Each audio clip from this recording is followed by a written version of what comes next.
Happy Hump Day, warriors. I'm like one of those buses, aren't I, on a country lane where you just don't see any for like weeks on end and you stood there for hours in the rain and then like three come at once. So you got me again today. Hello. But I've been threatened to do a vlog for men and the other people in our lives really that don't understand what's going on. And I just thought, being as though I'm feeling really well and good again today, is as good as any. Um, so I decided to do this as a couple of months ago. I was out having a drink with one of my wonderful friends, Debbie, and as her husband came to pick her up and we were chatting, he said to me, "You need to do a vlog for men." He said, I had no idea how bad things were or when we were going through until you kind of did this vlog." He said, so, obviously he watched it to support me more than anything, which I know. So thank you, Trevor. But the truth of it is, he learned so much from watching me that he's watching me now to learn. So that's what I wanted to do in this vlog. I just wanted to get awareness out there, and that kind of A showed me that I did that, but B also there is a need to get some more information out there. Now, secondary, I do this vlog and I don't really take much notice of what goes on the other side, so I don't really think people watch me. But I've been to a few events where a few people have said, "Hey, you're the menopause lady, I know you," which is like, was really a little bit overwhelming initially because I don't really think people watch what I do here. I'm just doing it to kind of share my journey. So I went to a 60th birthday party, about 6 weeks or so ago, and that happened to me. A lady said to me, "I know you, I watch your menopause. Thank you, for making awareness." This lovely lady, Leanne. We were kind of sharing stories, and she was saying to me, unfortunately for her, she was 28 years young, and she found herself medically on the menopause, and she was saying how difficult it was for her, really, and how long it took for them to get a product that worked for her, that didn't make her, like a lunatic every day. And we were sharing these stories, and she was just saying, "Oh, my husband was amazing. I was just a nightmare." And I just said to her, "Do you know what? From the messages that I get from either, my YouTube, Facebook, or direct messages, the biggest thing I get is that my husband just don't understand and things are quite fractious, and I really understand that because the way we are feeling hormonally, I understand that we're difficult to live with, and I just thought that I would do something just to explain it a little bit more so you just understand where we're coming from. So the first thing I want to say with regards to this is we cannot help it.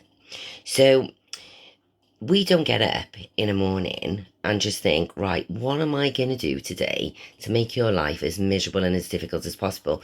We just don't do that because, trust me, we haven't got a thought process for that.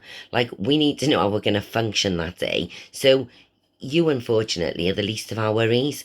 So there's none of this. We kind of wake up and we just think because we're miserable, we're going to make you miserable. Have you seen that cornflake advert where they go, rah?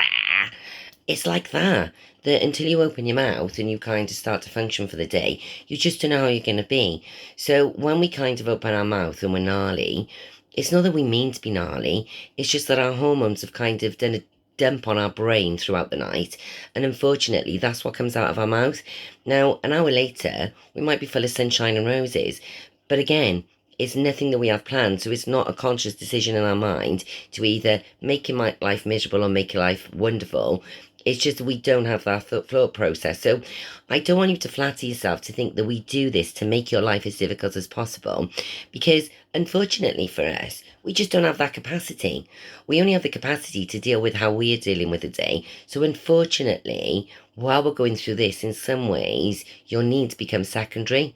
And it's not that we mean to do that, because us women have mostly supported our husbands for years. It's just that we have a different need from you at the moment, and I just think that that is something that needs to be acknowledged. The other thing I want to say is, and I am the worst for this, do you know something you may do at 9 o'clock, and you may do exactly the same thing at 2 p.m. on the same day? Something at 9 o'clock we may find wonderful. Something you do at 2 p.m. we might just think is absolutely ridiculous, and you might irritate the heck out of us. I'll give you a prime example of this, and it happens to me and I do it. And it's only a little example, but for example, my husband may bring me a cup of tea in bed on a Saturday at 9 o'clock, and I may decide to come and do some work. and I'll be doing an email, and he'll bring me a cup of tea in my office at 2 o'clock. But because with my menopause, I get overwhelmed by things, so I can't deal with an email and dealing with my phone and then dealing with him coming in with a cup of tea. That's like 1, 2 tricks too much for my head to deal with, and I might want to throw the cup of tea over him. Now, while I'm telling you that, I understand that that is so irrational for me to say that because he's still doing something so kind. But my irrational brain, I can't function with everything that I'm doing. So that third thing of him bringing a cup of tea was just overwhelming, and he's just invading my space. Now that sounds ridiculous, and I understand as I'm telling you this in my rational, sane mind of today that is just ridiculous, and it is irrational. But unfortunately, this is what happens with the menopause madness. So I just want to say to you that, sometimes you just think, Jesus Christ, I can't win. If I do this, it's right, and if I do this, it's wrong. But that's what it is. So unfortunately for you, it's like TikTok, isn't it? You just don't know which one you're going to get. So if you do something that is beautiful one morning, the next morning we might find it sickly and irritating. And like I said, there is no rationale with that. It's just the way that our minds are going with the hormones. I want to say as well that unfortunately, and this is just part of life and what happens really, that when you're not in a good place emotionally, that you tend to be a bit more miserable, because I just think that that is the way that we are as humans. And I think that when you're not feeling so happy in yourself, you tend to moan a bit more, and you tend to be a bit more maudlin with things. And I just want to say, sometimes all we want to do is moan for you to listen. Sometimes that's all we want. My mother said to me years ago, just choose your arguments wisely. And I think this is one of those moments where, if we're having a moan about something, you might not even think that it's right. But, telling us it's not right at that time, that's going to get our back up, and you're going to get that in double barrels because of the way that we're feeling. And again, I understand that that is not a rational thing to do. It is completely irrational, but this is what the menopause madness does. It makes you irrational. So, sometimes when we're moaning, don't tell us we're moaning and we're miserable, because that's really not helping your cause. My husband's motto is happy wife, happy life, and that seems to work, and that is not living within that motto. So I would just say this quite often. All we want to do is just be listened to. So just saying, yes, oh, sorry, baby. Oh, I hope you feel better tomorrow. Those kinds of things will make our world a better place, instead of being gnarly because you've come in from work and we're just feeling miserable. I just think sometimes we need to vent, because you're the other people in our lives. That's what you get, and that comes with the good, the bad, the ugly, and the indifferent. So unfortunately, you're getting the menopause madness side of us at the moment, and it's not always pretty, and I don't pretend to be that it's pretty, but we will come out the other side. What I want to say as well is that, and it's true with everything in life, you get out exactly what you put in. So I just think that, at times we are difficult. Women are difficult at the best of times, let's face that. I'll hold my hands up to that one. We were born difficult. I was born difficult anyway. My husband deserves a medal, and I say that all the time. But, you do really get out what you put in, because, if you're gnarly with us, and if you're grumpy, and if you're telling us we're miserable, then that's going to make us more so than we are. Because part of what goes on with the menopause is this unexpected depression, this, anxiety. I suffer severe anxiety, and I'm a strong individual who is a bit of a social butterfly, and I suffer anxiety and social anxiety that I never had before. And it's just a new feeling to us, and we just don't even know how to deal with it.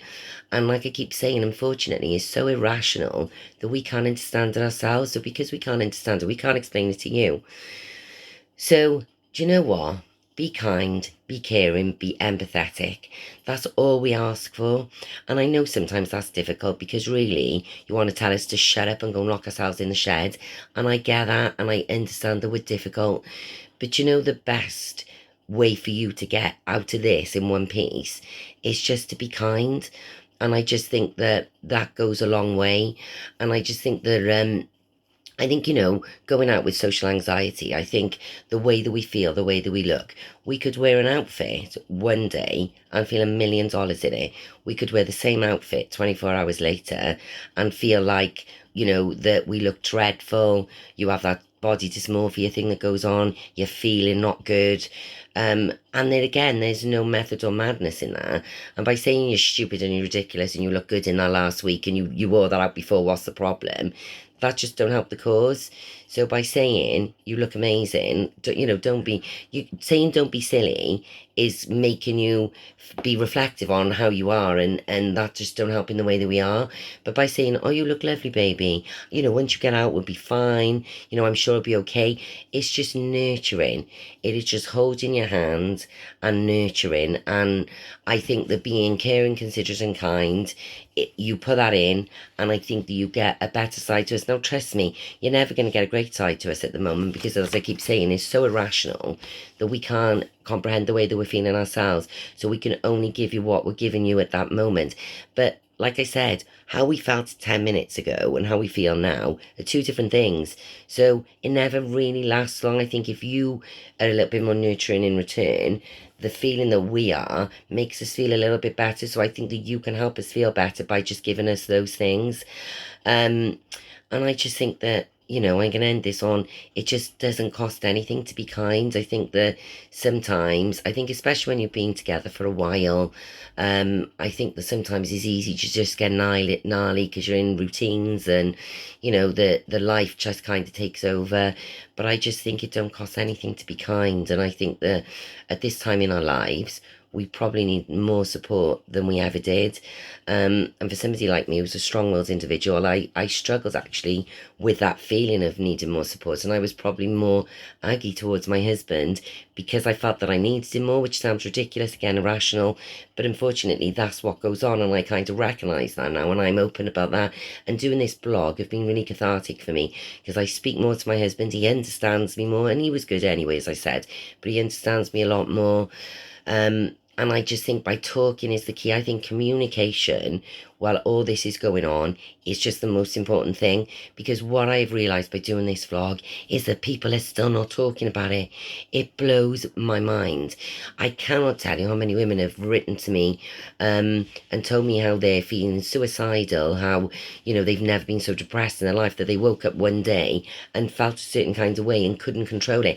And that's exactly what happened to me. And I keep saying it, swipe me by my feet. And I just think that because we're feeling so vulnerable, we just need you to support us. And sometimes we won't let you know that because we're just so angry. We're angry with how we're feeling. We're angry with the world. And we just, unfortunately, can't change that inside us. But we can change what goes on around us. And I think the nurture is just key. And just be kind, peeps. I hope I've given you more insight today. And I hope you're all feeling a bit better. As I keep saying, we just have to ride this wave, ladies. We have to ride this wave. Have a lovely week. I salute you, warriors.